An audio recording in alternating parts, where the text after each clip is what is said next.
On the 1st of May, 1965, an American plane designated YF-12A set 4 world records. 1 for sustained altitude and 3 for speed, including a mark of 2,070 miles per hour.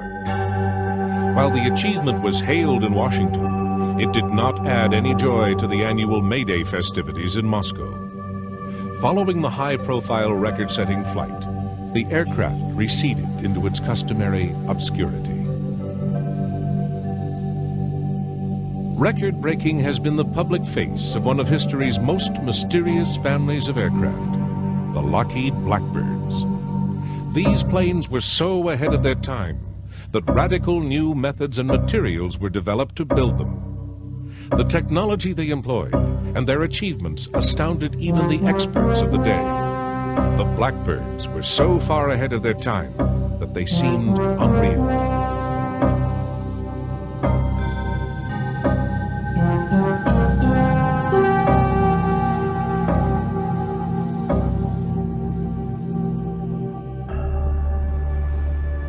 The planes, and in fact the entire program, was so secret that their existence had not even been suspected. In February 1964, when President Johnson officially revealed the existence of the plane, the experts were astonished and the general public uncomprehending. The confusion was further heightened when the president mistakenly referred to the plane as the A-11, when in fact it was the A-12. Further confusion arose when photos of the wrong plane, a fighter version under development, were circulated. 4 months later, a third aircraft in the family, the SR-71, was announced.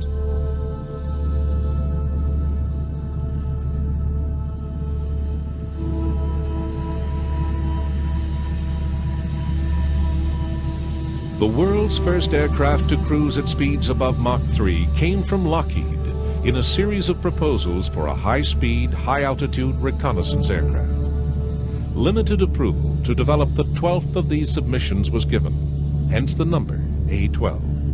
The date was the 29th of August, 1959. On the 30th of January, 1960, an order was placed for 12 examples.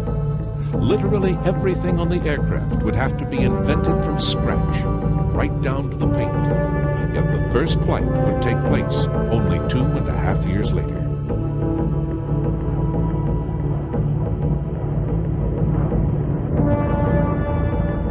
The original concept gave rise to 4 models. Following the Reconnaissance A-12 version, the design appeared as a long-range interceptor for the Aerospace Defense Command, called the YF-12. The refined reconnaissance version, the SR-71, emerged in 1961. There has also been a smaller espionage drone version, the D-21, which is still almost totally shrouded in official secrecy.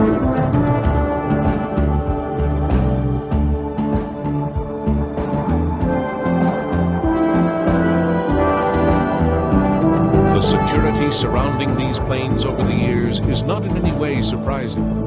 They have been centers for the most secret activity, and as a result have been secrets themselves. Facts about them have been part of an envelope of carefully controlled information. For example, the records they set in 1965 were no reflection of their full capability. The figures were simply sufficient to be radically new marks. This was suspected by some at the time and demonstrated later. The planes have shown more of their capacity and set new records since.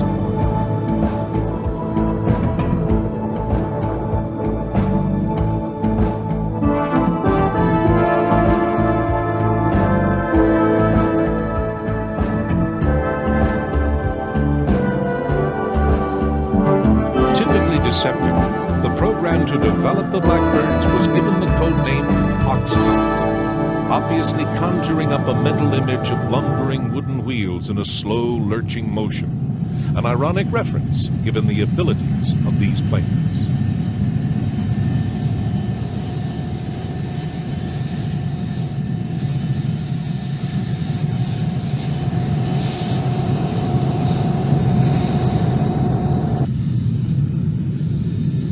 some figures about the aircraft are available. An SR-71 is 107 feet long, its wingspan is 55 feet, and it stands over 18 feet high. It carries no armaments. Instead, its payload was made up of cameras and sensors. Empty, it weighed over 67,000 pounds, and its maximum takeoff weight was given as over 172,000. It could speed along with its 3,500 pounds of reconnaissance equipment for an unrefueled range of 3,250 miles. However, figures are not necessarily facts. They serve more perhaps as guidelines. For example, that 32 SR-71s were built, in all likelihood, is correct. But it is really only a confirmation that at least that number were built.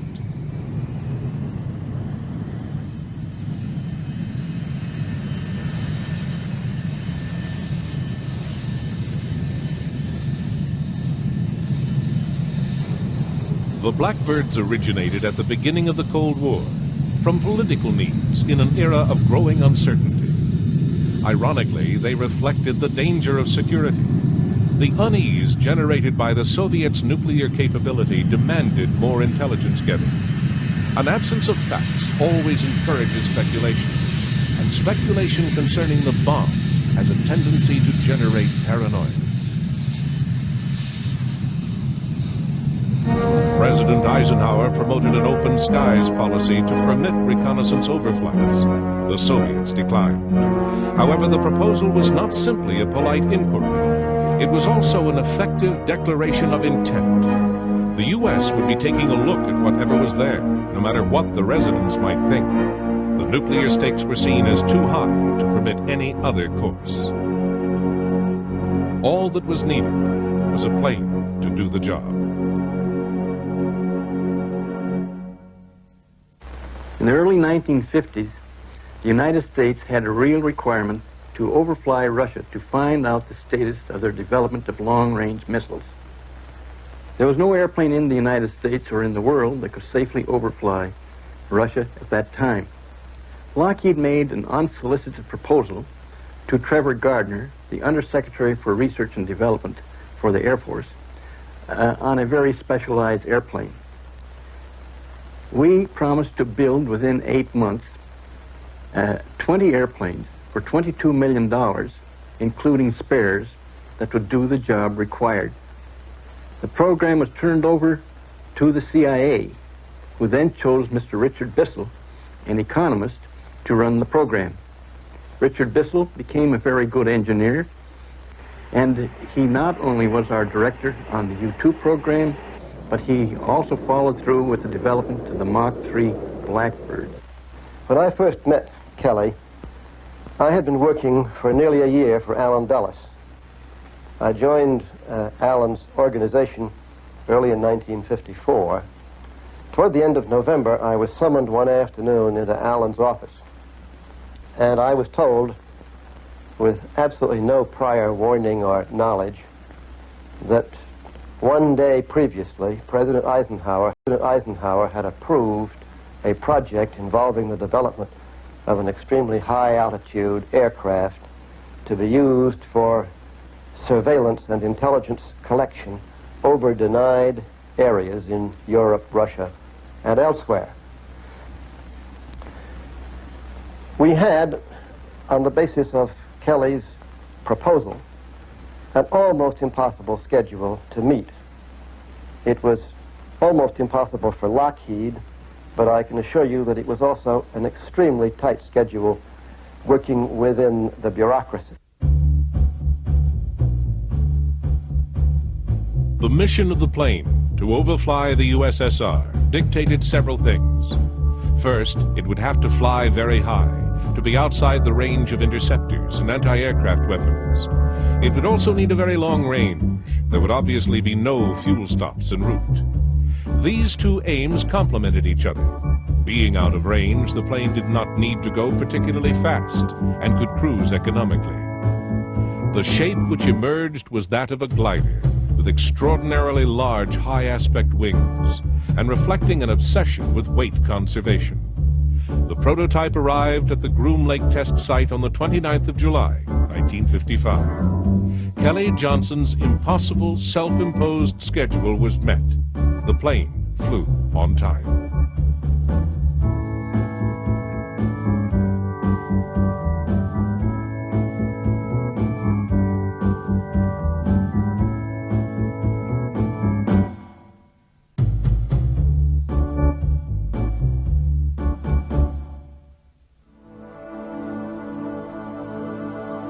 As part of the secrecy, the designation U-2 was intended to give nothing away. The U stood ambiguously for utility. In fact, the U-2 has performed many roles in addition to its primary espionage function, and the word utility has proved over time to actually be a fair description. The U-2 is a demanding plane to fly. There are many things about maneuvering this powered glider in extremely thin air at great altitude that are not applicable to flying any other aircraft. For example, at altitude there is only a very narrow envelope between its stall speed and its entry into transonic flight, the point at which supersonic airflow over the wings begins. In the U-2 at 70,000 feet, these 2 points were about 12 knots apart. Below 400 knots, you would fall out of the sky looking for denser air. Above 412 knots, your wings might come off. This is a very restricting slot to occupy. Over the years, with increased load and more powerful engines, the gap actually narrowed to less than 5 miles per hour.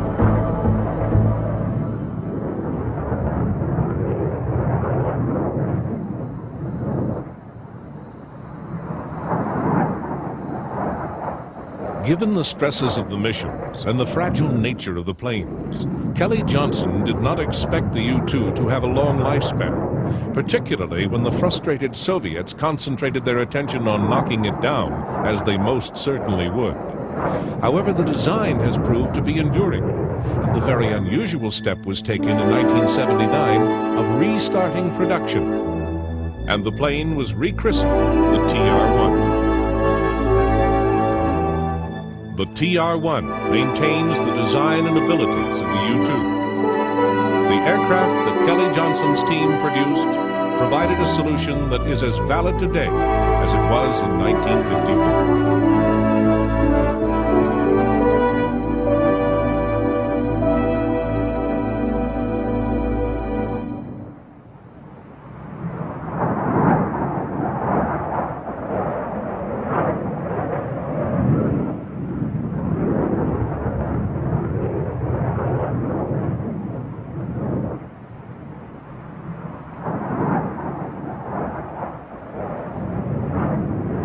Of course, optical cameras are no longer the primary loads of U-2s or TR-1s, which now fly electronic and communications intelligence missions, using their high-flying capability and small size. But these technological spying measures were not the original reason for the U-2s. And in the 50s, that reason, to overfly Russian territory, carrying cameras and taking photos, was a priority. But as the likelihood of the Russians developing weapons to shoot U-2s down increased, so did the urgency of replacing them. A new plane was needed, one that could fly much faster. If one was no longer protected by being out of range of interception, then one needed to be able to outrun it. About a year after that first flight in 1956, I came to the conclusion that we should start working on the successor to the U-2, because it was clear to me that sooner or later the U-2 would be vulnerable to interception. It was not a matter of simply commissioning the final design and production of an aircraft that was within, although at the edge of the state-of-the-art, as had been the case with the U-2. This time, it was a really pioneering effort.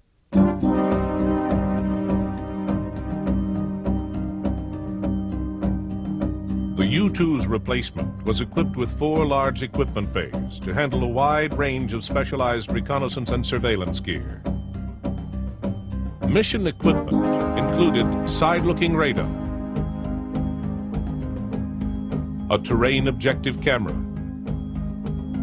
2 operational objective cameras, 2 technical objective cameras, and infrared mapping, mission recorders, and an EMR system. The airframe is essentially a blended body and delta wing built around 2 huge engines. The long forward fuselage performs a number of aerodynamic functions. Its flat profile helps the Blackbird achieve a low radar visibility while retaining plenty of room for fuel and payload. The chines on the fuselage effectively make it act as a lifting surface and help improve directional stability. The enormous engines are positioned midway out on the wing and are housed in nacelles that have unique intake systems to control airflow. This is a critical factor in generating the plane's amazing power. Because of the Blackbird's speed, its wings are very thin, and a large part of their area is taken up with a honeycomb of fuel storage. But most of the fuel is carried in 5 tanks that occupy the majority of the fuselage.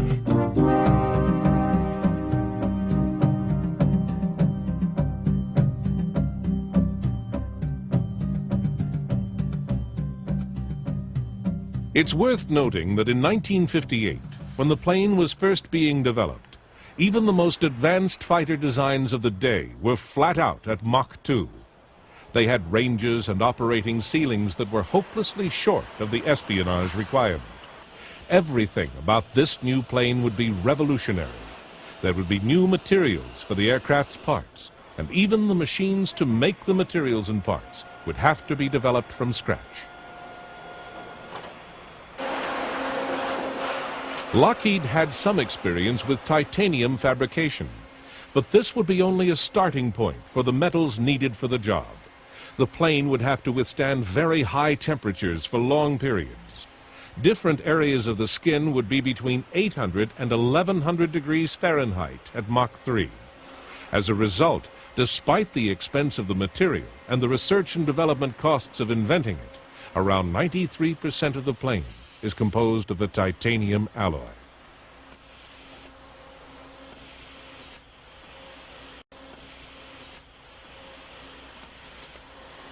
Of course, metals designed to operate under extreme conditions require even more extreme conditions to fabricate. Some of the major parts had to be shaped in a huge press designed to operate at 1500 degrees Fahrenheit.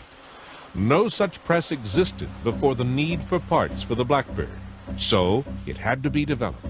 In fact, the company would go through countless experimental processes in developing the aircraft. Many samples were produced, but the standards to be met were so rigid that a high proportion were rejected. Eventually, parts of reliable strength and integrity were produced, but only after much anxious trial and error and an undisclosed but presumably very large expenditure.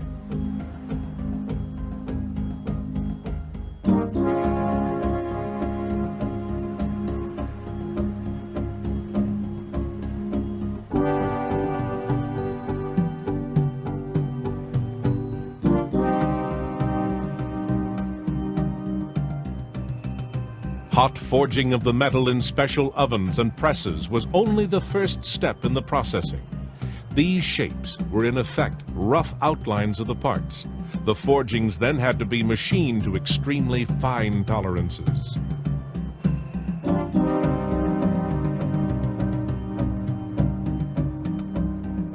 The milling machines were advanced designs, tape-controlled early robots with special cutters developed by Lockheed to handle the metal. The cutting fluid was new too. One of its features had to be that it would not corrode the titanium alloy.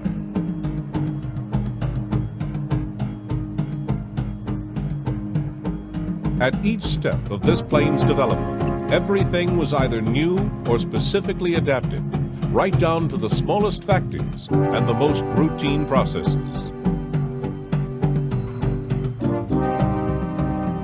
Finished parts then moved into sub-assembly processes. Once again, everything was affected. Spot welders had to be specially adapted. Normal tools had to be recast in different metal. nothing could be taken for granted. Early in the project, Kelly Johnson offered $50 to any one of his staff who could come up with an easy problem to solve. The impish humor barely disguises the core truth in the offer.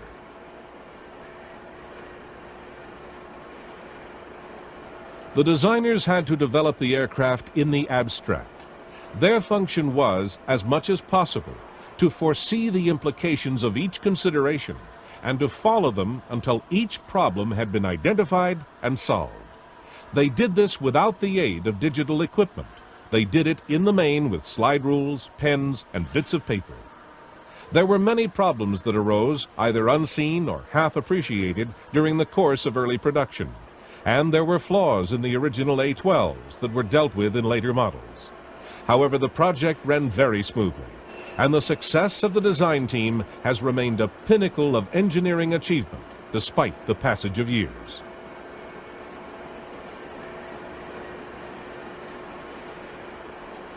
Each Blackbird came together as a series of sub-assemblies, with each of the major fuselage and wing components being produced in two sections. In part, this system was developed to save as many man-hours and as much assembly space as possible.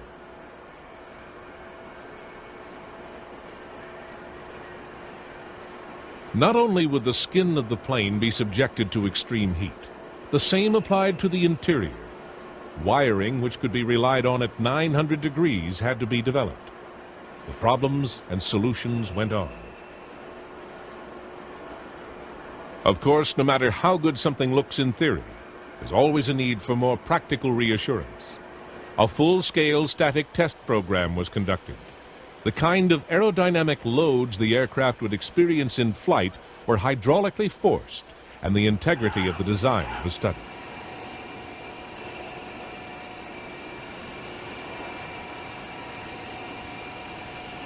Individual components were also tested to destruction.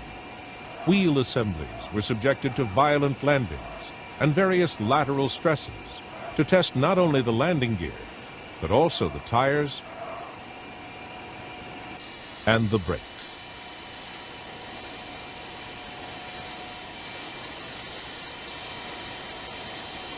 On the 30th of September 1964, the YF-12 became the first of the Blackbirds to be presented to the press.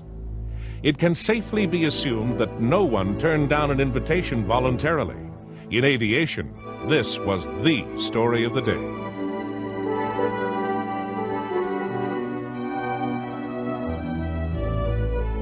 During the presentation, journalists were able to study the plane at close quarters, meet its makers, and watch a demonstration of the aircraft in flight.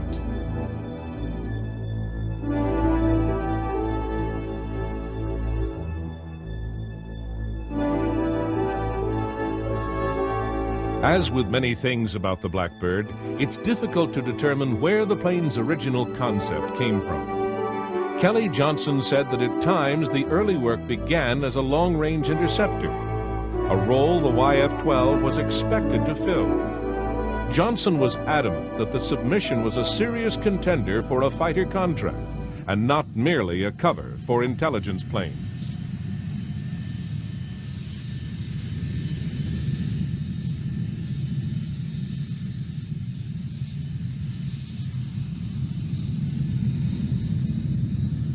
The YF-12's obvious external difference was the cutaway of the chines at the nose to accommodate radar needs.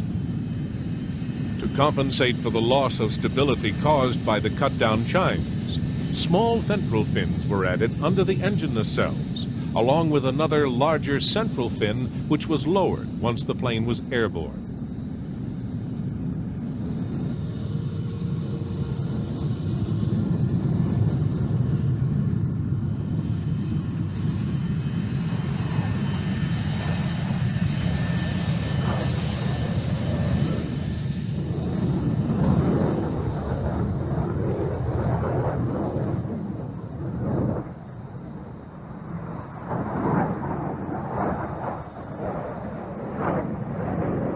The interception fighter's function is to catch something and shoot it down. When the fighter is flying faster than a bullet, guns are not of much use. Rockets capable of launch at Mach 3 did not exist in 1960. So once again, something had to be invented because of the Blackbirds. The Hughes-developed missile system for the YF-12 would later be reborn as the Phoenix system of the Grumman F-14 Tomcat, because the big black plane was never adopted as a long-range interceptor. As a sole-function aircraft, it simply did not fit the prevailing mood.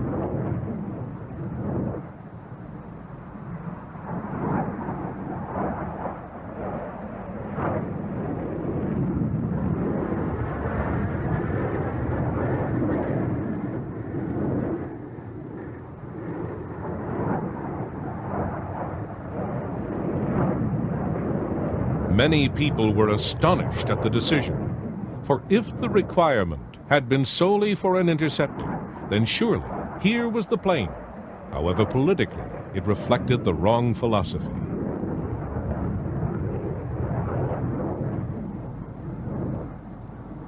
Resentment over the decision lingered for many years.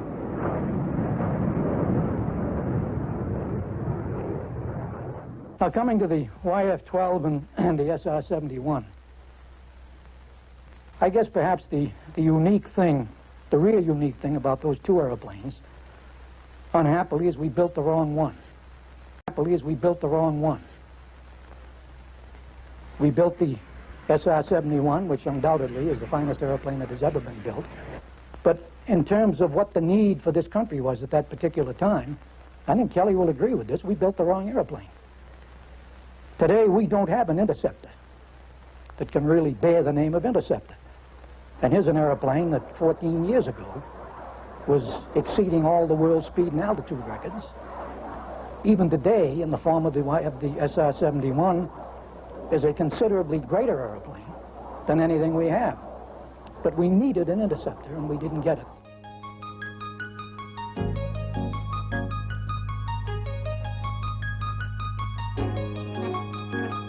Kelly Johnson had to accept with some bitterness that this masterpiece would not be produced in significant numbers. Only a few would ever be built, and they would be shrouded in the most effective security possible. Limiting manufacture to the SR-71 Reconnaissance version ensured the mystery of the Blackbird, whereas the more public role of a fighter version might have allowed the crescendo of worldwide acclaim that the achievement warranted.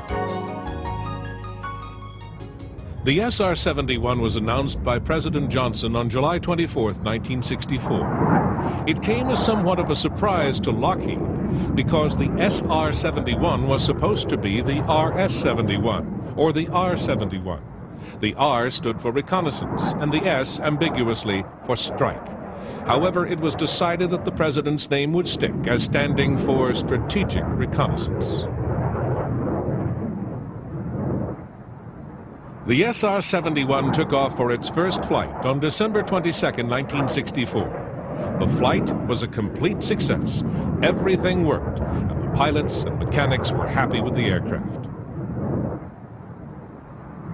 The flight testing program proceeded well, most major problems having already been sorted out during the experience of the A-12 and YF-12 projects.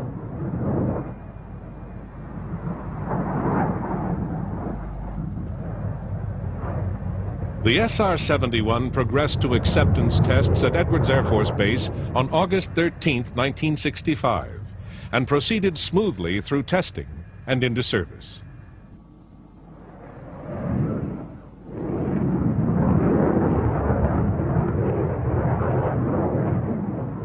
Enough information about the Blackbirds continued to seep out to ensure that they became one of the most famous secrets in the world. Aircraft enthusiasts came to know enough about the plane and its capabilities to develop an appreciation of the achievement it represented. Then, in September 1974, the Farnborough Air Show received a very special visitor.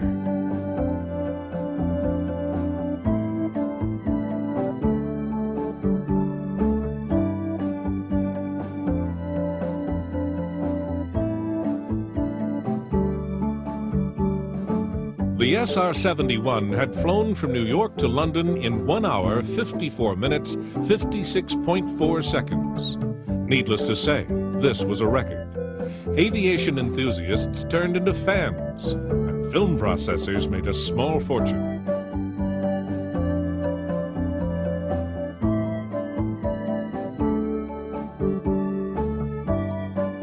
Whenever the SR-71 turned up at an air show, it attracted a large crowd on its own. In fact, even the unfounded rumor that one would show up led to good crowds.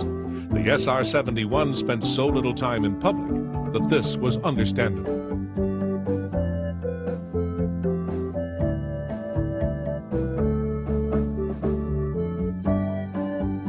On its way back to the U.S. after the 1974 Farnborough show, the SR-71 set another record, London to Los Angeles in 3 hours and 48 minutes.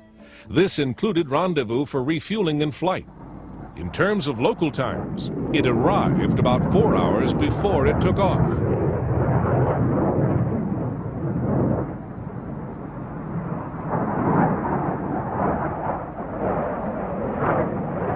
Among other records claimed by the Blackbird was the flight on the 26th of April 1971, which covered 15,000 miles in 10.5 hours non-stop. This was the equivalent of San Francisco to Paris and back.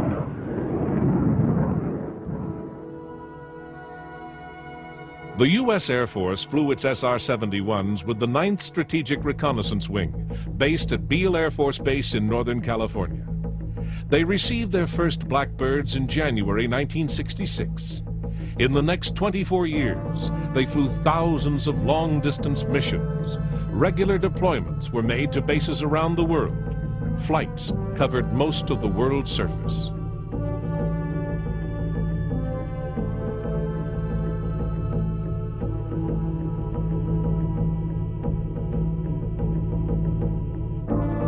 Only top-of-the-line pilots were eligible to fly the SR-71. Requirements were about the same as for the astronaut program. There were no shortages of applicants for the job, however.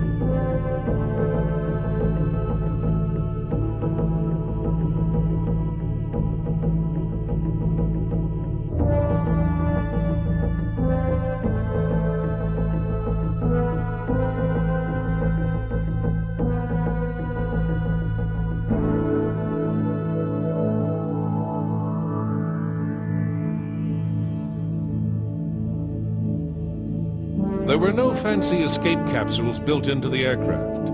Kelly Johnson figured that the spacesuit the pilot wore was already an adequately controlled environment, and he concentrated on how to get the pilot clear of the plane at Mach 3. The ejection seat and parachutes inevitably had to be specially developed.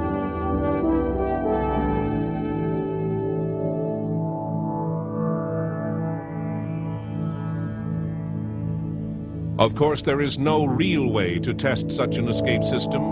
Obviously, you cannot simply take a Blackbird up to Mach 3 at 80,000 feet and shoot the crew out. At some point in the process, you have to accept whatever can be proved in adequate tests and deduce the rest.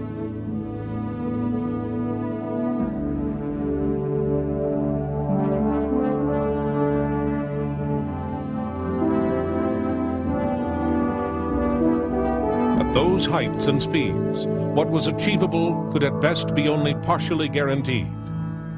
Over the years, at least 11 SR-71s were lost for various reasons, and several crewmen died.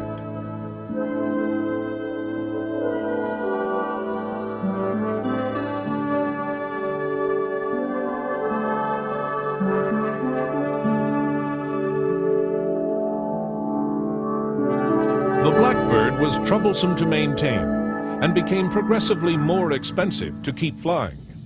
Each airframe had its own personality, a fact that pilots became very aware of. This may in part be due to the nature of the metal. Kelly Johnson asserted that each flight above Mach 3 would effectively retemper the alloy, theoretically giving the planes the strength to go on forever.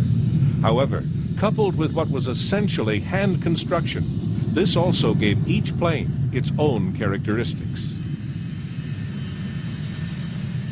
pilot instruction called for a special training variant. The SR-71 was a plane unlike any other, and simulators and other training aids were little preparation for the real thing.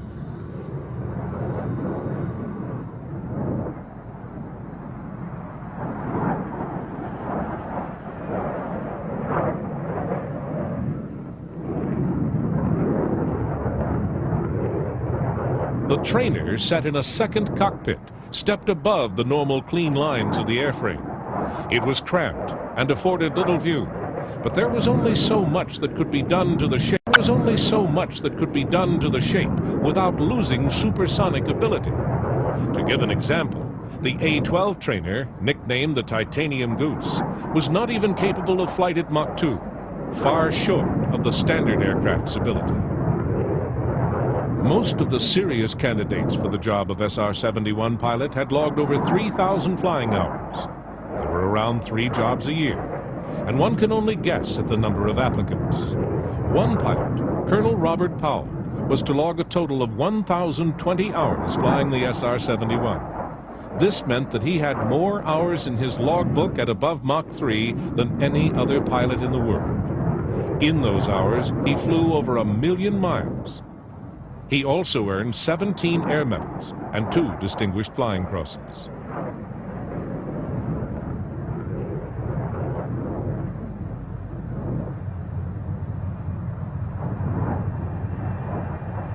Kelly Johnson led a team of designers that produced a string of remarkable aircraft. From the Second World War P-38 through the P-80, F-104, U-2, and the Blackbird family, his workshop became the most celebrated aviation think tank of all time. The designs produced were always adventurous, but practical assessments of the problem to be overcome. As an engineer, he was courageous, and as a team leader, he was a dynamo. He expounded simple virtues in a world of complicated considerations. It appears to have been his belief that his greatest achievements were in getting the best out of his subordinates. His only experience in supersonic flight came in the A-12 trainer. For the father of so many remarkable aircraft designs, this was surely an experience he would savor for many years.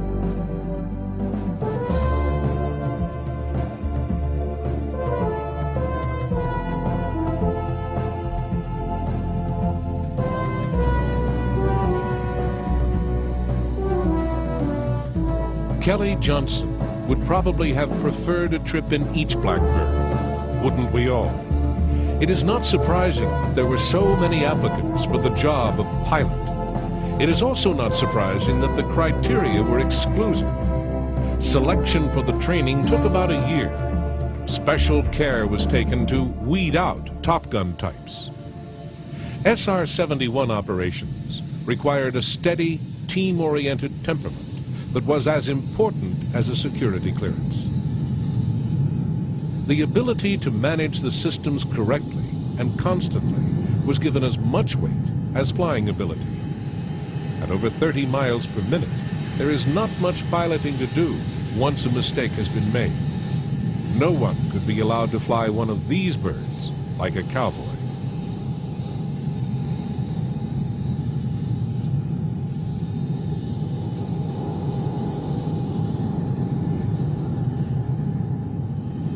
A critical key to the Blackbirds had been the development of a fuel that would not burn simply because of the heat in the tanks, which, like the rest of the plane, got very hot at high speed.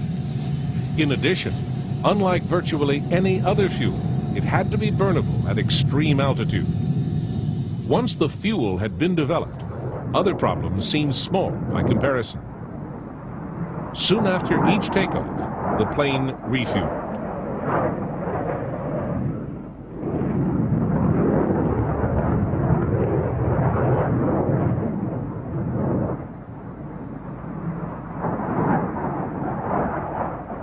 In some aspects, Blackbirds are quite basic. To allow for the expansion of the skin at Mach 3 heat, there are corrugations, like an old Ford trimotor. In addition, to save weight and complexity, the skins are also the fuel tanks. Fuel actually leaks from an SR-71 constantly until it heats up, expands, and seals the tanks. And once hot, they stay hot. Even after a Blackbird lands, it is unwise to touch it because you may burn your hand.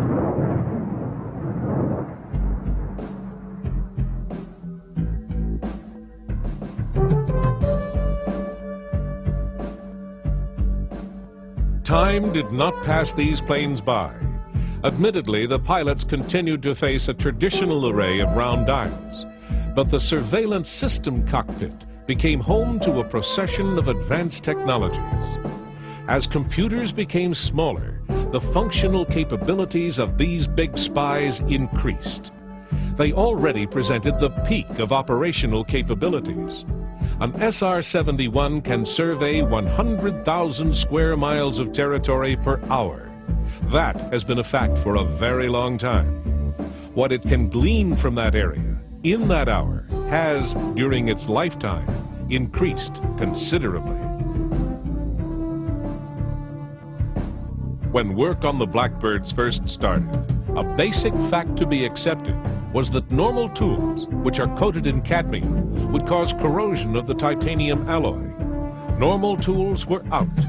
This aircraft was a major step forward, and everything changed.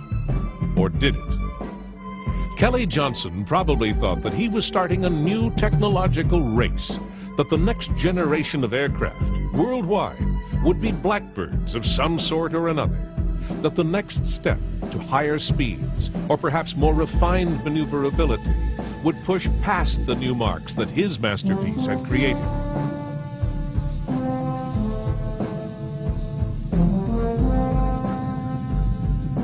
But that was not the way it went. The Russians developed small bands of high-speed, limited-range fighters, which were, in large part, drones, because their weapon systems were controlled from the ground. The pilot's only real function was to land and take off the aircraft and try to get the fighter in close proximity to its target.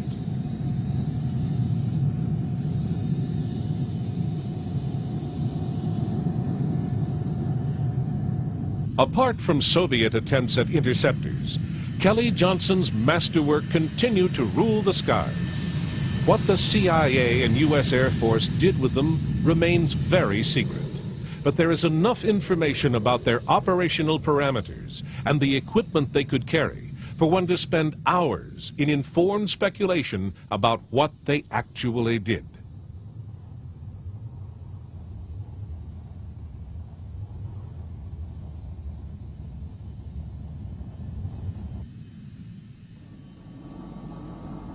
Back when Kelly Johnson's design team set to work on the problem of a U-2 replacement, they studied anything that could be considered a possibility. Among their early work was a proposal for a hydrogen-powered space aircraft, which Johnson described as a big flying vacuum bottle. This was well outside the technical ability of the time and was dropped. The plane that evolved bore no resemblance to a vacuum bottle. Super sleek and futuristic, the A-12. It should also have been outside the technical feasibility of its era, but has flown into history as one of the greatest achievements in engineering and one of the greatest aircraft ever constructed.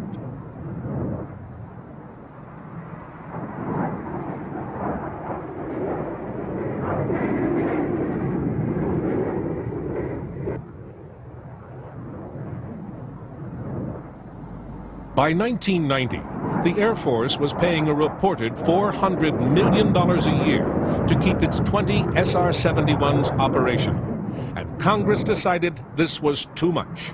The allocation was canceled. The Blackbirds were doomed.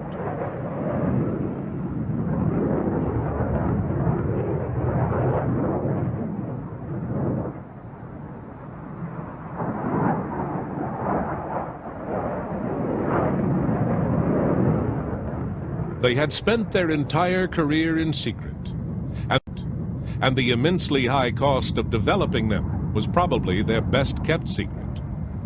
Sometime in the next century, information about them may be released. Until then, much about the SR-71 remains a mystery.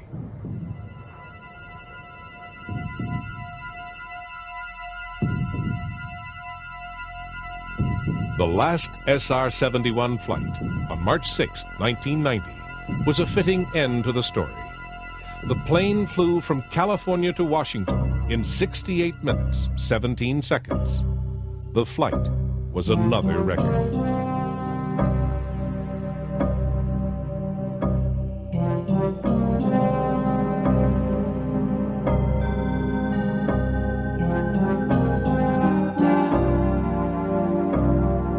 There has been no other plane like the Blackbird.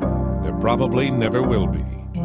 If a major factor in establishing the greatness of an achievement is to compare it with its contemporaries, to what do we compare the Blackbird? Certainly nothing else of 1958 vintage, and nothing that has been produced since.